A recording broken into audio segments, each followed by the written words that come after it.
Assalamualaikum warahmatullahi wabarakatuh.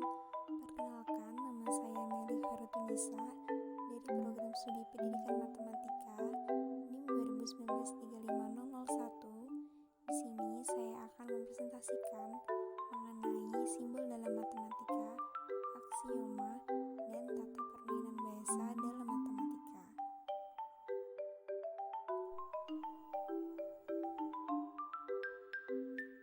Simbol dalam matematika.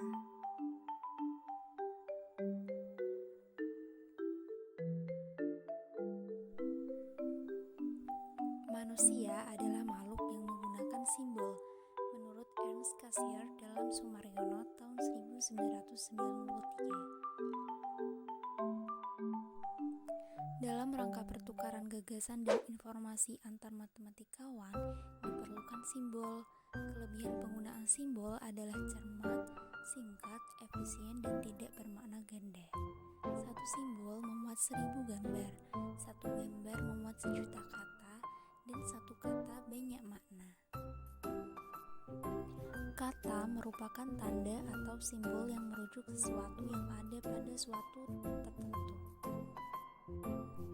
Apabila seorang mendengar kata gajah, maka orang akan membayangkan binatang yang disebut orang sebagai gajah.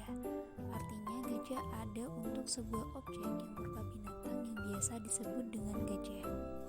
Ada berbagai cara untuk memberikan simbol atau tanda kepada suatu objek. Ada yang secara natural, ada yang melalui kesepakatan, dan sebagainya.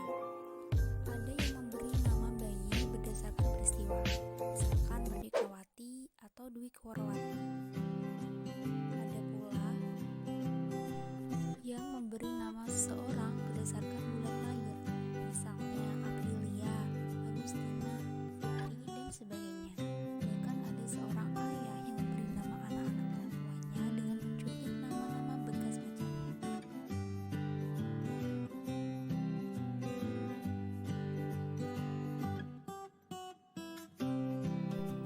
Dalam matematika, penentuan simbol berdasarkan pada kesepakatan.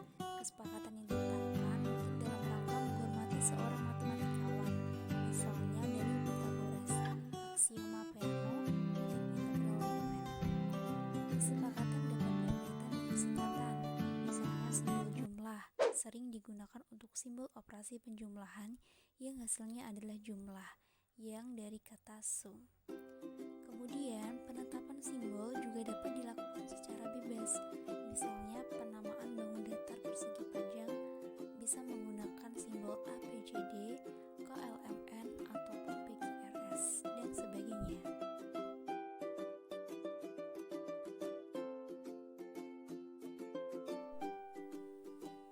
Peranan simbol dalam matematika. Fungsi sistem simbol dalam matematika adalah sebagai alat komunikasi. Peranan simbol dalam formula atau pernyataan dalam bidang logika, terlebih dalam dunia modern maupun dalam matematika, sangat penting dan mendasar. Simbol menjadi sangat esensial dan sangat dibutuhkan dalam matematika dan logika, karena penarikan kesimpulan dalam matematika melalui proses simbolisasi.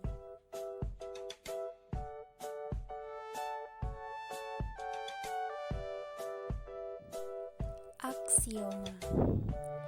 Aksioma adalah salah satu unsur dalam suatu sistem matematika yang merupakan asumsi dasar tertentu dan merupakan pernyataan hubungan dasar di antara unsur-unsur pokok di dalam suatu sistem. Hal tersebut menurut Rudolf pada tahun 1980. Aksioma terdiri atas undefined term atau klausul primitif dalam relasi antar unsur-unsur. Aksioma adalah pernyataan yang kebenarannya tidak menuntut bukti atau self-evident clause atau benar dengan sendirinya. Aksioma juga ditetapkan untuk suatu tujuan tertentu tanpa harus melihat realisasinya. Disusun bukan untuk mengekspresikan pengalaman, tetapi untuk mengekspresikan ketidakmungkinan untuk membayangkan sesuatu yang berbeda.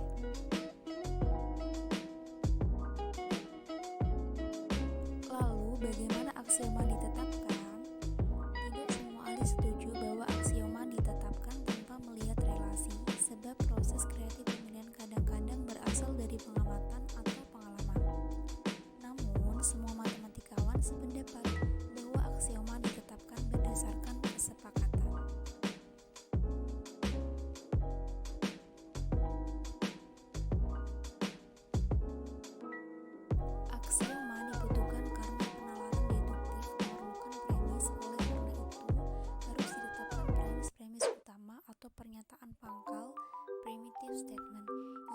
hasil penalaran deduktif. Pernyataan-pernyataan yang disepakati itu menjadi premis utama dalam suatu sistem matematika yang disebut dengan aksioma. Aksioma terdiri atas undefined element dan relasi di antaranya. Menurut Sue Haxel pada tahun 2001.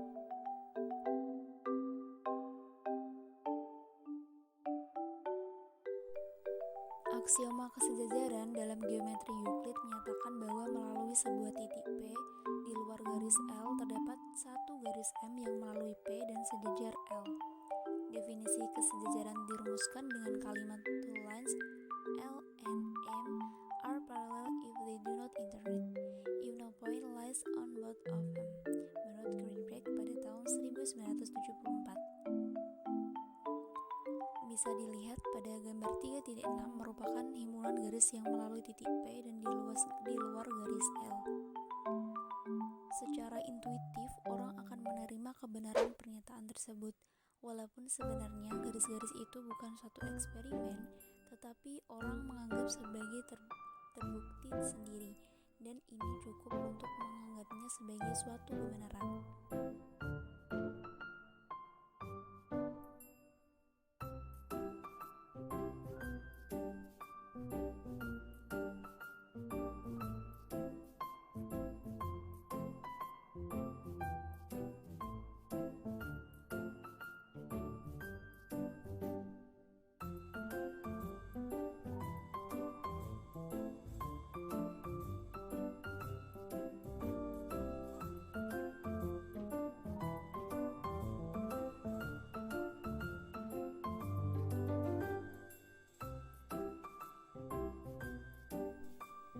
Tidak setiap pernyataan yang dianggap benar atau terbukti sendiri adalah suatu aksioma. Suatu pernyataan dapat ditetapkan sebagai aksioma apabila dapat digunakan untuk tujuan tertentu tanpa harus melihat realisasinya. Pernyataan ini membuka kemungkinan untuk menetapkan suatu proposisi yang merupakan inti dari suatu aksioma menjadi aksioma baru. Bisa kita lihat bahwa sejarah mendukung pendapat Wittgenstein dengan munculnya geometri non-Euclid. Postulat atau aksioma kesejajaran dalam geometri Euclid dirumuskan dengan kalimat there exists only one line parallel to a given length from a given point, no one on the line. Kemudian David Hilbert menyusun postulat yang berbeda dengan Euclid. Aksioma kesejajaran Hilbert adalah modifikasi dari aksioma kesejajaran Euclid yang dirumuskan agar bukti-bukti dalam geometri lebih teliti. Lobachevsky menyusun postulat yang berbeda dan nampak berlawanan dengan aksioma yang dirumuskan oleh Euclid. Kemudian selanjutnya, Hilbert menyusun postulat yang berbeda dan nampak berlawanan dengan aksioma yang dirumuskan oleh Lobachevsky. Geometri menetapkan aksioma paralel dari Lobachevsky berkembang menjadi geometri hiperbolik. Kemudian yang berdasarkan aksioma paralel Riemann menjadi geometri eliptik. Keduanya termasuk geometri non-Euclid.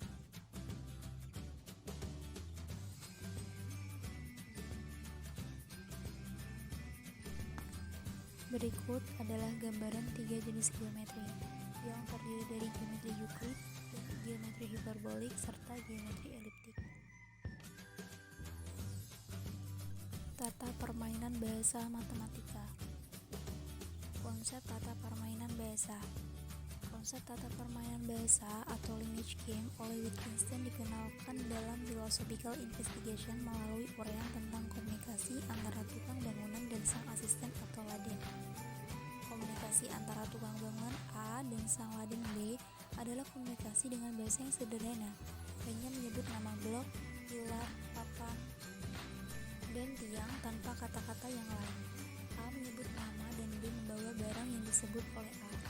Praktik biasa dalam kehidupan sehari-hari dilakukan secara singkat dan sederhana juga seperti itu. Menurut Wittgenstein, ini adalah suatu contoh tata permainan bahasa yang dalam hal ini adalah bahasa primitif. Jika tukang batu berkata batu, maka laden akan mengambil batu dari tempat tertentu. Walaupun tukang batu hanya berujar dengan satu kata yang pendek, tetapi laden dapat memberi tanggapan yang benar, tepat, dan satu makna. Reaksi laden tersebut biasanya bersifat spontan tanpa melihat berpikir terlebih dahulu. Wittgenstein menyatakan bahwa we may say only someone who already know how to do something with it can significantly as a name. Menurutnya, orang tidak akan dapat menanyakan nama kalau ia tidak tahu sama sekali tentang hal yang ditanyakan. Orang tidak akan menanyakan dalil Pythagoras kalau ia sama sekali tidak mengenal geometri. Seorang anak yang pertama kali belajar mengucapkan kata sederhana seperti kucing, istilah itu tidak akan masuk dalam pikiran anak secara mudah. Latihan menunjuk dan memberi nama sangat umum dan banyak dilakukan dalam melatih anak dalam berbahasa. Penggunaan kata-kata sebagaimana ditampilkan oleh tukang batu A dan ladennya B oleh Wittgenstein dianggap sebagai suatu permainan dan diberi nama tata permainan bahasa. Bahasa primitif juga dapat dipandang sebagai suatu permainan bahasa. Proses pemberian nama batu dan menggunakan kata-kata menjadi orang lain juga dapat disebut dengan permainan bahasa.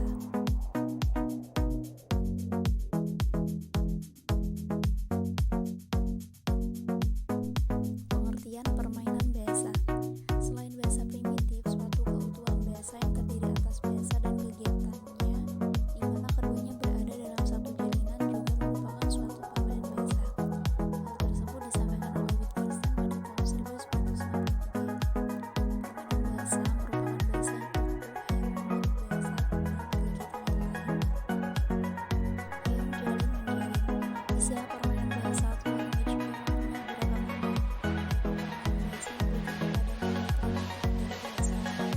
bahasa dan suatu bahasa yang utuh seperti bahasa Inggris, bahasa Jerman. Hal tersebut disampaikan oleh Suharto tahun 2008. Permainan bahasa matematika. Menurut Hadi Suyitno pada tahun 2004 memberikan contoh kalimat dan tata permainan bahasa matematika sebagai berikut. Yang pertama, menyusun model matematika. Yang kedua, menentukan akar konkret suatu bilangan positif. Keberagaman penggunaan kata-kata dalam matematika juga bergantung pada jenis tata permainan bahasa.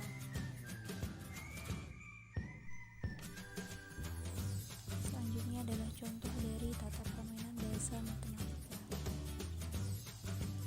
Mohon maaf karena tulisannya kurang jelas. Contoh tersebut dapat dilihat pada buku yang disusun oleh Hadi Suyitno.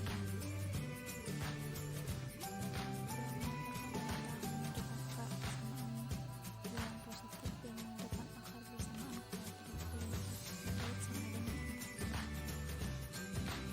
Yang terakhir adalah peranan permainan bahasa pada matematika.